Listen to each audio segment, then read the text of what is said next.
Who pays a real estate agent? How much do they get paid? And what is included in this cost? Today, we are talking about commission towards real estate agents. By the way, my name is Zamira Dunnet, and I'm a local real estate agent right here in the GTA, and I'm with eXp Realty. And if you have any questions about buying or selling real estate right here in the GTA, please go ahead and reach out. My contact information is right there in the description. My phone number is there. Reach out to me at any time, or you can just book a call with me on my Calendly link, and we can set up 30 minutes to go over any information you need about buying or selling real estate. Now let's jump into the commission breakdown. So let's start off by talking about what is commission. Simply put, a commission is a fee that the seller pays to their real estate agent, which then gets split between that agent and the buyer's agent. It comes from the final sale price of the property, and it is usually in a percentage. There are some brokerages that charge a flat fee, but I will break that down later on as well. So in Ontario, there is no standard fee. You're not allowed to say that there is a standard fee for a commission. If your agent is saying, oh, the standard amount is this percentage, I would count that as a red flag because there is no standard fee. But what is usually seen in the areas of Ontario are between a 4 to 6% for the commission. And again, this gets split 50-50 between the seller's agent and the buyer's agent. So let's use a 5% as the example that we're going to use today. So 2.5% would go to the buyer's agent and 2.5% would go to the seller's agent. Now that commission seems to all go to that agent, correct? But there is actually a split that goes towards the brokerage as well, because that is actually who gets paid. The money that the seller provides to the agent actually goes to the brokerage. Then there is a split. It can be 80-20%, which means the agent gets 80% and the brokerage gets 20%. It can be 70-30%. So there is a split that goes towards the brokerage and then goes towards the agent. So it does get broken down between the agent as well as the brokerage. Now, what do you get for your commission? Now, this is different throughout every different agent, every different process, every different seller and buyer is different. So it all depends and caters to that person or how the agent wants to add in services or not have services. So let's talk about a full 2.5% commission that goes to the listing agent. In that scenario, in the way that I work, all of the services would be included, which means marketing, staging, photo, video, drones, a cleaning service. If a storage unit needs to be rented out so that you can put your belongings in there while the stagers go in, that would be completed. Movers to help you move all of that stuff out. In a full 2.5% commission, every single little detail is added in there so that you don't have to worry about a thing. We want it to be as hassle-free as possible, okay? Some brokerages will advertise a 1% commission. This is important to know because you want to know what is included in this 1% commission. And a lot of people think it's just a 1% commission. And now 0.5% goes to the buyer's agent and 0.5% goes to the seller's agent. Unfortunately, that's not how it works. You will see that that agent will at least say that the buyer's agent would want to get 2.5%, and that listing agent will take a 1% commission. This is placed out that way because it is illegal for this to happen, but there are some buyer agents out there that will make a decision on if they want to show a property to a buyer by seeing how much commission they receive. When I do it, I just do it. I just book the showings that are asked for. I don't even really look at it. But when I go to writing an offer, I then explain to my buyer what situation we are in. Sometimes, if the seller decides that they're not paying the full commission for the buyer's agent, that additional commission would come from the buyer. This would be presented upfront and knowledge beforehand, or I would also just try to negotiate with the seller to still get my commission. For example, I was just working with a buyer that we went to go see the property. She really liked it. I went to go write the offer. I noticed that they had dropped the commission to a flat fee of like $4,500. And I was like, straight up with my client, I was like, by the way, this isn't a full 2% or a full 2.5%. I'm like, the first thing I'm going to do is I'm going to try to get the full commission from the seller. And if I can't, then we will have a conversation about what that would look like.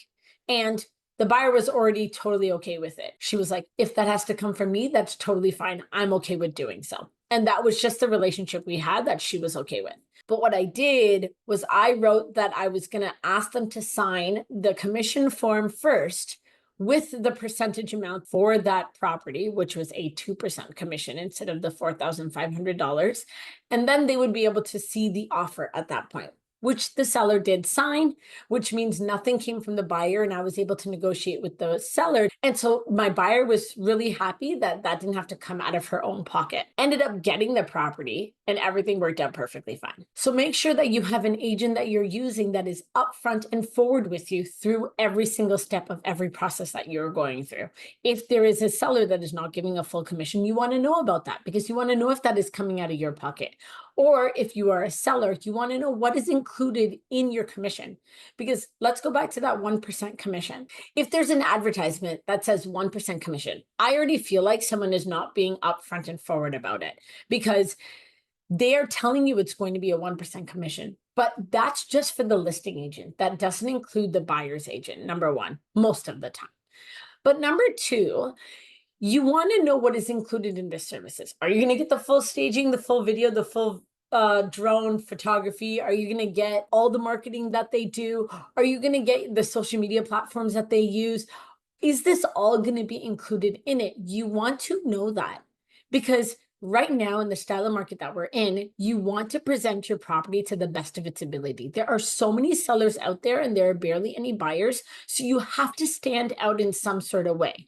And if it means paying a higher commission to present your property to the best of its ability and then get an additional $50,000 for the value of your home over getting a 1% commission and then getting less for your house, I think when you gain more for the value of your property and then you give away a little bit extra of a commission, it is a better return and you get more money in your pocket. But before you sign anything, you really want to know what is included in these costs, what is included in the commission, how much is getting split between the buyer's agent and the seller's agent, and you want every single detail so that you are fully informed about what is going on in the full process. I just had a friend of mine who found two agents through his brother-in-law. His mom is trying to sell the house, and two people came in and they both said a 1% commission. I got a message later on from him being like, they did absolutely nothing. They literally left the house exactly how it was, and they just put it on the market. Because that 1% cost that goes to that seller's agent only covers the agent's fees. It doesn't cover the cost that the listing agent would be putting out to get staging, photo, video, marketing, and all of that stuff. Because if you think about what that cost would look like and then how much of a commission that agent is going to get, they're not going to get additional from what they would be putting into the house. So in their minds, they'd be working for free. So they just do the minimum in that situation. It's basically hiring an agent to put your property on MLS and leaving it on MLS. You may have to negotiate with the buyer yourself because the agent is only placing it on MLS and that is all they're doing. So this information is super important to know when you're hiring your real estate agent and going over the commission breakdown. Now, can you negotiate this commission? 100%. Like I said, there is no standard amount that the listing agent can tell you is mandatory to pay a commission amount. It is negotiable. Now, I want you to remember this because this is crucial and this is super important. If a listing agent is unable to negotiate their own commission, how do you think they're going to negotiate when it comes to selling your property? I think negotiation and seeing how that agent negotiates when it comes to their commission when they're talking to you is something you really want to just keep an eye on and listen to how they negotiate, because that will tell you how they're going to negotiate when it comes to the actual buyer that is coming into the property. Now, when it comes to the buyer's agent, the buyer doesn't really pay for the commission. unless it was that situation that we spoke about where I was upfront with my client from the beginning, letting her know what is going on with the specific property that she's interested in.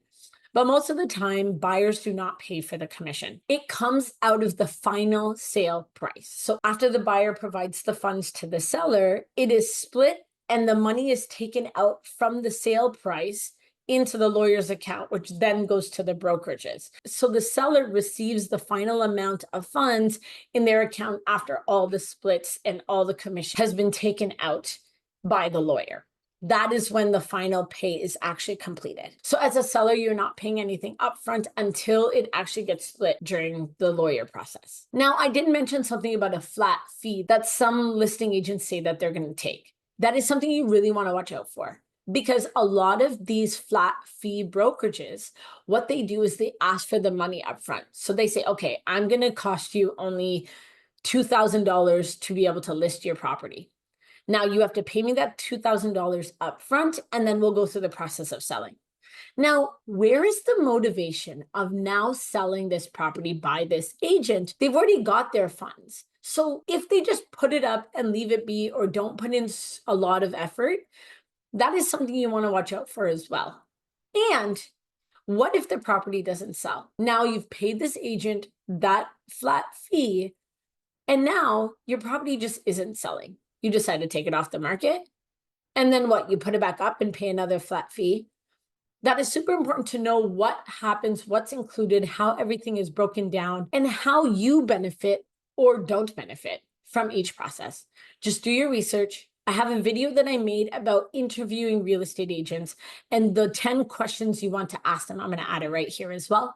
Those are the 10 questions you want to ask when you are doing an interview with an agent, and you want to interview multiple agents because you want someone that is going to fit you, someone that is going to represent you and protect you through this process. Not only think about their own money and their own commission. So that is super important to know. Hopefully that breaks down the information that you need when it comes to commission towards a real estate agent. Like I said, there's no standard fee. You can negotiate this commission and really find out what is included in the commission. It is super important that you are presenting your property to the best of its ability, and you want to make sure that that is all included in the commission cost. Thank you so much for taking the time to watch this video. I really hope it broke down the information you needed. And if you have any questions about it, go ahead and write it in the comments, or just reach out to me at any time. If you like this video, please go ahead and subscribe to my channel. Go ahead and like this video, and we'll see you guys all next week.